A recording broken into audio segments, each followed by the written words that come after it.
Before Oxford and Harvard, before Paris and Cambridge, there was Timbuktu, Africa's city of wisdom, a place where knowledge was power, and books were more precious than gold.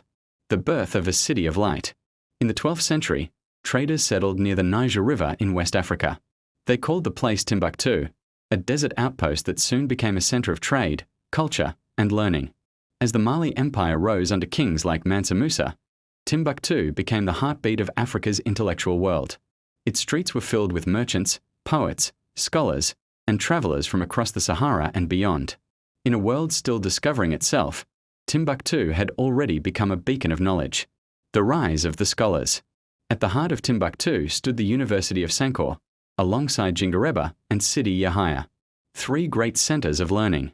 Here, scholars taught mathematics, astronomy, medicine, law, philosophy, and theology.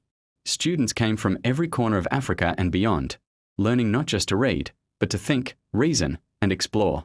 At its peak, over 25,000 students studied in Timbuktu.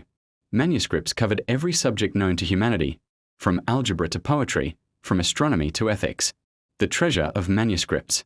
Timbuktu scholars created and preserved over 700,000 handwritten manuscripts, written in Arabic and African languages, each one a piece of living history.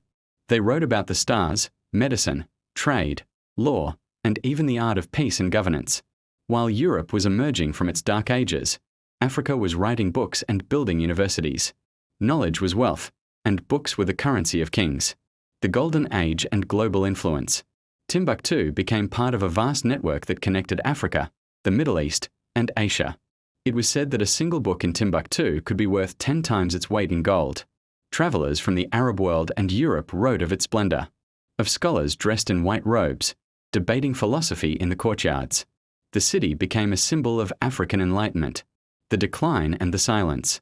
But greatness rarely lasts forever. By the 16th century, foreign invasions, shifting trade routes, and colonization brought decline. Many of Timbuktu's manuscripts were hidden, buried in sand, locked in boxes, or lost to time. The world forgot the city that once taught the stars. Rediscovery and legacy. Centuries later, historians and African families began to rediscover the ancient libraries of Timbuktu. Thousands of manuscripts survived, protected by generations who refused to let Africa's light be erased. Today, these manuscripts stand as proof of Africa's intellectual brilliance, a reminder that Africa's legacy is not only in gold or warriors, but in the power of the mind. Before Oxford and Harvard, Africa had Timbuktu, a city of wisdom, a city of light, and proof that Africa has always been a continent of genius. This was the forgotten scholars of Timbuktu, Africa's ancient city of wisdom.